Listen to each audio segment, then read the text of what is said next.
Bonjour, je suis avec Vincent Tavant, professeur de lettres modernes au lycée de Belle-Pierre et qui a également travaillé très longtemps sur les romantiques français au 19e siècle et sur un auteur en particulier, Jules Verne, dont il est un passionné. Nous allons discuter aujourd'hui des super-héros avant les super-héros. Alors qu'est-ce qu'un super-héros? C'est facile, c'est un type qui met son slip par-dessus son pantalon, parce qu'il a perdu contre Chuck Norris. Non, ça c'est pas la bonne définition. La définition juridique, c'est tout simplement un personnage créé par DC Comics et Marvel Entertainment. Oui, ils ont déposé ensemble la marque super-héros, ce qui veut dire que Lucifer, par exemple, est un super-héros. Il a une série chez DC. Bon, on peut aussi regarder les personnages de super-héros comme une nouveauté créée dans les années 30. Rappelons que Superman naît en 1938, Wonder Woman en 1941, et dans les années 40, on va trouver également Namor, pareil, 1938, ou le personnage de Captain America. Mais tous ces personnages ne sortent pas de nulle part. Ils ont des particularités et des attributs que l'on retrouve bien avant eux. Alors pour en lister quelques-unes, certains ont une identité secrète, avec un visage le jour et un autre la nuit. D'autres portent un masque, sont des justiciers masqués. D'autres enfin ont des super pouvoirs, mais pas tous. Regardez, Batman n'en a pas. Siegel et Shutter, par exemple, les créateurs de Superman, se sont inspirés du personnage de John Carter, qui a été créé par Burroughs. John Carter, c'est un humain qui va sur Mars et qui, à cause de la gravité de la planète Mars, devient plus fort. Et ils ont eu l'idée de faire la même chose avec un extraterrestre venu d'une autre planète, Krypton. Mais Vincent va nous en dire plus et va nous emmener dans la littérature du 19e, une littérature foisonnante et pleine de proto-super-héros. Alors, merci Nicolas, et merci pour cette présentation. Je ne vais pas aller titiller Nicolas sur ses connaissances érudites sur l'ensemble des super-héros et sur sa définition qu'il vient de nous donner des super-héros. Ceci dit, je le reprendrai un tout petit peu sur les termes de super et de héros et de savoir quand est-ce que ça naît et pourquoi ça naît, parce que c'est à ce moment-là qu'on comprend peut-être quelque peu la bascule du héros tel qu'on pouvait le connaître dans la littérature et dans la mythologie, jusqu'au super-héros américain qui, tel qu'il est défini, se retrouve dans les comics à partir des années 30 et des années 40 et qui sera développé à ce moment-là. Ok Vincent, mais tout ça, est-ce que c'est pas un petit peu du mythe, hein? Tu as entièrement raison, Nicolas. Tout part de cette notion de mythe. Les mythes, on en a plein de définitions, mais il y en a une qui est la plus parlante. Celle-ci a été définie par Michel Tournier, qui, comme tu le sais, avait composé Vendredi ou les Limbes du Pacifique par reprise du mythe de Robinson Crusoe. Et il a donné une définition extrêmement chouette du mythe. Il a expliqué que le mythe, c'est de toute façon une histoire que tout le monde connaît déjà. Oui, alors du coup, les super-héros américains, ils viennent de qui? Eh bien, Nicolas, les super-héros américains sont issus d'un folklore très divers, issus de, évidemment, tant de mythologies qu'on ne pourrait pas les dénombrer aujourd'hui, mais parmi lesquelles on pourrait citer la mythologie scandinave, évidemment la mythologie grecque et romaine, la mythologie égyptienne, etc. etc. Si on part de ce principe-là, on va faire un travail intéressant, mais un travail plutôt de fourmi. Il y a un deuxième travail qui est intéressant à faire, qui est essayer de savoir comment ces super-héros sont euh, typisés, comment ils sont ordonnés par la critique, notamment américaine. Et si tu tapes simplement sur Google une recherche qui consiste à dire quelles sont les origines des super-héros, tu te retrouves rapidement, en fait, avec une typologie qui est celle de leurs origines à eux. C'est-à-dire, à chacun d'entre eux, on les regarde et on les range, on les classe dans des grandes catégories. On a la catégorie de ceux qui sont nés différents. Les X-Men, par exemple, hein, évidemment avec leurs évolutions technologiques, enfin leurs évolutions pardon, génétiques, ou Hellboy, de la même façon. Tu as les accidentés, c'est-à-dire type Spider-Man, les 4 Fantastiques, ils n'ont pas eu de chance, ils se sont pris une araignée, Hulk, hein, ils se sont pris une expérience qui n'a pas marché, et ça les a transformés. Tu as un autre type des élus. Ceux qui sont choisis pour une œuvre évidemment toujours plus grande, type Green Lantern, Shazam, ou évidemment le héros de Matrix, qui est l'élu par excellence. Ce n'est pas parce qu'il arrive à comprendre une fonction de kung-fu qu'il est meilleur que les autres en kung-fu, c'est parce qu'il est exactement l'élu qu'il arrive à éviter les balles des robots. Vous avez également une autre catégorie qui est intégrée dans les charts habituels de la définition des super-héros, qu'ils sont des dieux descendus parmi les hommes. Vous avez évidemment le grand Thor, dont je crois que tu me confirmeras, Nicolas, qu'on est à peu près à la 4e franchise de ce personnage, qui est un héros et un dieu scandinave. Mais si on prend vraiment exactement, vous avez aussi Aquaman, qui est un dieu. Vous avez Wonder Woman, qui est aussi une déesse en réalité. Autre exemple de type de super-héros, celui qui devient super-héros par les expériences scientifiques. Vous y trouvez Wolverine. Lui n'est non pas issu d'une modification génétique né différent, il a été expérimenté, il a été travaillé et il a été engendré ainsi par des expériences scientifiques souvent menées par des savants plus ou moins fous. Dans ce paradigme des expériences scientifiques, évidemment, vous retrouvez aussi Captain America. Quand vous avez bien regardé le film, vous voyez bien que Captain America est absolument tout maigre au départ, mais qu'il est devenu tout costaud et tout bien et Captain America à partir du moment où on l'a expérimenté, on a expérimenté sur lui. C'est-à-dire que ce sont des cobayes. Vous avez enfin le héros qui se fait lui-même. C'est-à-dire celui qui, parti de sa condition humaine basique, se hisse à la condition non seulement de héros, mais de super-héros. Et là, vous avez évidemment deux grands exemples qui sont Iron Man et Batman, c'est-à-dire deux personnages qui n'ont absolument rien en tant que tels de super-héroïque, qui n'ont pas de pouvoir intrinsèque, mais leurs masques ou leurs habits ou leurs créations font d'eux des super-héros. Ne pas oublier enfin deux petites catégories qu'on ajoute souvent dans les super-héros, qui sont les méchants revenus à la gentillesse, revenus à l'héroïsme, le super-villain, comme on dit, devenir super-héros. Là, vous avez évidemment Black Widow, Hawkeye, qui sont les exemples parmi les Avengers de Marvel, qui sont des exemples typiques de ce genre de choses. Mais quand on va un petit peu, et quand on va creuser un petit peu dans le merveilleux d'ailleurs, si vous regardez par exemple Harry Potter, vous avez dans Harry Potter un personnage qui s'appelle Severus Rogue, et ce personnage Severus Rogue prend telle importance au fur et à mesure qu'il est méchant et qu'il en devient gentil, qu'il en devient le super en fait héros de toute l'histoire, si on a bien suivi Harry Potter de bout en bout. Vous avez enfin dernier micro-catégorie, ceux qui sont les héros second couteau, je dirais. C'est-à-dire que ceux qui héritent, super-héros, du super-héros initial. Bon, bah là, vous avez Batman et Robin. Vous avez Batgirl. Vous en avez toute une série, Black Panther. De la même façon, sont des héros qui héritent, des super-héros qui héritent de l'origine super-héroïque de ceux qu'ils ont fréquentés. Alors, d'où faisons-nous vraiment naître ces super-héros ? Comment appréhender même la question de ce que c'est qu'un super-héros ? On a 3 réponses, après ce que je viens de vous exposer. La réponse majoritaire, celle que vous venez d'entendre.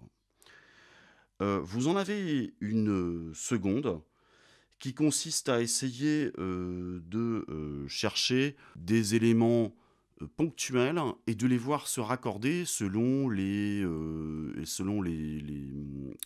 BD, selon les comics dans lesquels ils apparaissent. Et cela a engendré évidemment 2 grandes catégories, les DC Comics et les Marvel. Je pense que tout ça était peut-être un petit peu réducteur et que pour définir vraiment un super-héros, peut-être faut-il passer par la dimension historique et que cette dimension historique nous permet de générer des choses qui sont beaucoup plus intéressantes dans la prolongation et dans la naissance de ces super-héros qui ne naissent évidemment pas, comme tu disais Nicolas tout à l'heure, ex nihilo.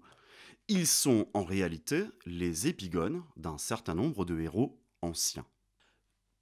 Je vais proposer là un certain nombre de types que j'ai pu dégager, et je signale immédiatement qu'évidemment ces types-là sont éminemment discutables et sont interchangeables. Ils sont évidemment communicables les uns entre les autres. Malgré tout, on retrouve un premier type qu'on peut dégager, c'est celui du génie scientifique. Appelé ainsi, ou celui de l'ingénieur que l'on retrouve au 19e ou au 20e siècle, incarné par deux personnages à la fois réels et imaginaires, celui de Cyrus Smith dans L'île mystérieuse et celui d'Alan Turing, personnage que tout le monde connaît pour avoir décodé la machine Enigma. Ces deux personnages génèrent le personnage du super-héros super savant, celui qui est finalement le sage, celui qui incarne la sagesse et le savoir. Vous le retrouvez, pour exemple, dans le professeur Xavier chez les X-Men, mais vous le retrouvez également dans Star Wars, sous la férule de Yoda, hein, qui ne cesse de proférer des proverbes, à l'envers d'ailleurs, mais qui ont toujours valeur de sagesse. Ces personnages-là ont leur dérivé dans cette grande partie du génie scientifique. Vous avez aussi les personnages de savants fous. Évidemment, il faut passer du côté du super-héros à super-vilain. Au 19e siècle et au 20e siècle, que ce soit chez des personnages inventés ou des personnages réels, je vous en prends deux. Vous avez Robur le Coquéran chez Jules Verne, et vous avez le docteur Mengele, tristement célèbre, pendant la période nazie. Alors, je précise que ces personnages de Jules Verne, Cyrus Smith est un ingénieur qui a la capacité de s'adapter à toutes circonstances, y compris à celle d'une Robinsonade dans l'île mystérieuse, et qui développe son savoir en tant qu'ingénieur absolument à toute situation. A l'inverse, Robur est aussi un ingénieur, mais un ingénieur frustré, un ingénieur raté en quelque sorte, puisque alors qu'il prétend que l'aviation serait meilleure avec du plus lourd que l'air, il est renvoyé aux orties par tous ceux qui lui disent que ce serait le plus léger que l'air, c'est-à-dire les ballons, qui devraient l'emporter. Non seulement Robur a une prescience qui se verra vraie dans la réalité, mais en plus Robur se venge évidemment de tous ceux qui lui ont décrété que l'aviation ne pouvait pas fonctionner. Alors, petite précision, hein, les personnages de Jules Verne influencent beaucoup les auteurs américains, mais moi j'ai un personnage en particulier qui m'intrigue beaucoup, c'est le personnage du capitaine Nemo. Tu le mets dans quelle catégorie? Il est le bon savant ou il est le savant fou? Très bien vu, Nicolas. Effectivement, le capitaine Nemo pose question. Mais le capitaine Nemo, je le rangerai dans une troisième catégorie que je t'exposerai tout à l'heure, qui est celui, effectivement, du vengeur masqué. Et cette catégorie-là du vengeur masqué entraîne tout autre type de super-héros que ceux qu'on est en train de voir. Là, nous voyons des super-héros qui sont dans le savoir absolu, soit positif, partagé, œcuménique, soit dans le savoir négatif, c'est-à-dire dans le fait d'imposer des choses terribles à l'humanité. Le capitaine Nemo est un petit peu entre les deux. Et le capitaine Nemo a, comme tu le sais, des côtés positifs et des côtés négatifs qu'on va retrouver dans la personnalité du vengeur. Avant de passer à une autre catégorie, revenons sur ces savants et ces savants fous et ce qu'engendrent les savants fous chez les super-héros. Vous avez un savant perdu dans ses expériences, un savant qui souvent se retrouve victime proprement de ses propres expériences. Exemple, Hulk, typiquement, qui est un docteur qui a fini par tester sur lui-même sa propre formule puisqu'il ne pouvait pas le faire. Vous retrouvez également cette figure chez le fameux professeur Suresh, personnage très important de la série Heroes, qui porte bien son nom puisqu'en fait elle ne développe que des super-héros. Le professeur Suresh est celui qui est victime, là aussi, de sa propre science, du savant fou, qui a essayé, tel un Prométhée, en fait, l'origine de toute cette première catégorie que je t'expose ici, Nicolas. L'origine de cette catégorie-là, à l'origine, dans la mythologie, c'est la figure de Prométhée. C'est-à-dire celui qui à la fois donne le feu, procure le feu aux hommes, qui donne de la sagesse, et en même temps celui qui contrevient aux règles plus générales des choses et qui parfois outrepasse sa fonction de savant. Une seconde catégorie peut se déterminer autour du génie militaire, qui a pour origine vraiment le personnage d'Achille dans la mythologie grecque, et qui retrouve des épigones aussi bien à travers Napoléon qu'à travers tout un tas de grands soldats prêts à mourir pour leur patrie, tels que nous les connaissons tous. C'est ceux qui gagnent tout, jusqu'à tout perdre. C'est celui qui, à lui tout seul, vous fait perdre ou gagner une guerre. Ce personnage-là va s'incarner dans les super-héros en tant que combattant ultime, celui qui ne renonce jamais du coup devant une cause perdue et qui va la vaincre malgré tout, même s'il va peut-être en mourir.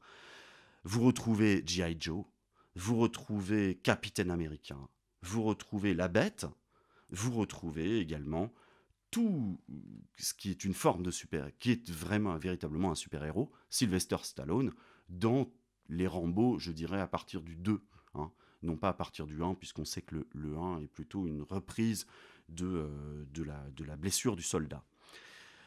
Ce sont des super-héros, et ces super-héros doivent vaincre à tout prix, sont prêts, comme disait le capitaine de la garde de Napoléon à Waterloo, la garde meurt mais ne se rend pas. La troisième catégorie est celle du vengeur masqué, dans laquelle je retrouve ce que tu me disais tout à l'heure, celui dont tu me parlais tout à l'heure, le capitaine Nemo. Je rappelle que le capitaine Nemo est un personnage qui apparaît dans 20 milieux sous les mers de façon masquée, de façon discrète, ne serait-ce que par son nom, le capitaine Nemo, Nemo signifiant personne en latin. On apprendra plus tard qu'il s'agit en fait d'un prince indien et qu'il mène en réalité son super sous-marin, le Nautilus, à travers les mers, pour mieux couler les bateaux anglais qui sont l'incarnation de l'hégémonie coloniale anglaise sur l'Inde. Les autres vengeurs masqués qu'on peut retrouver dans la littérature avant les super-héros sont du type de Monte Cristo, bien sûr, de Robin des Bois, bien évidemment, que l'on connaît tous, ou d'Arsène Lupin, même, gentleman cambrioleur, mais toujours masqué, et qui ne cambriole, parfois, certes pour le plaisir, mais qui ne cambriole jamais que pour aussi également rétablir une certaine forme de justice, pour venger quelque chose qui lui est lié en propre. Robin des Bois, je rappelle qu'il est un noble qui a fini par entrer en forêt de Sherwood, s'accompagner de compagnons roturiers pour avoir avec une intention, c'est celle de partager ces rapines, ce qu'il arrive à voler des nobles, ce qu'il arrive à voler des riches pour les distribuer aux pauvres. C'est vraiment cette optique-là, et Robin des Bois avance masqué. Déjà, ne serait-ce par le fait qu'il tire des flèches. Il va de loin. On ne le voit pas, Robin des Bois. On le connaît, mais on le voit peu. Ceux qui sont ses ennemis ne le voient pas. Eh bien, vous retrouvez très exactement ça avec Batman chez les super-héros. Batman, vous ne le voyez pas. Ses ennemis ne le voient pas. Quand il est enfin arrivé, eh bien, il est là et il a déjà gagné. Batman est aussi un riche qui, déchu plutôt orphelin de la part par la mort de ses parents dans sa jeunesse, est quelqu'un qui va exploiter à partir de sa jeunesse sa richesse pour défendre la veuve et l'orphelin, justement. Je dirais presque même que les Vengeurs masqués, type Zorro également, si vous y pensez, Zorro est un noble, Don Diego de la Vega, qui lui aussi mène à la fois sa vengeance personnelle et une vengeance sociale pour corriger la société et pour défendre ce qu'on appelle la veuve et l'orphelin. Quelques catégories encore pour terminer plus rapidement. Vous avez parmi les super-héros aussi ce qu'on va appeler des espèces de nerds doués qui, par la grâce de Dieu, arrivent à comprendre tout, ont une intelligence innée. Harry Potter, Spider-Man ou encore les enfants de Stranger Things. Si vous y pensez bien, ces personnages-là ont une vraie origine dans cette espèce de naïveté géniale que l'on a chez des personnages tels que Candide d'abord chez Voltaire, mais pour aller plus loin, des personnages touchés par la grâce comme Sherlock Holmes, ou encore beaucoup plus loin, comme évidemment les héros de romans de chevalerie tels que Perceval, celui qui arrive quelque part, tout jeune, sur son cheval, ne connaît rien à la chevalerie, mais défait tous ses ennemis par la grâce de Dieu. Enfin, l'honnête homme.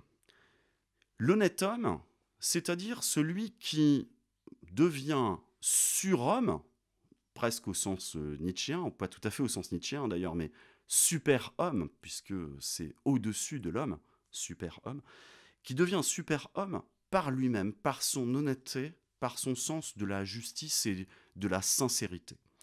Vous avez là des héros tels que, au début du XXe siècle, mais pris dans la littérature, enfin pris dans les modèles du XVIIe siècle, celui du chevalier de la Gardère.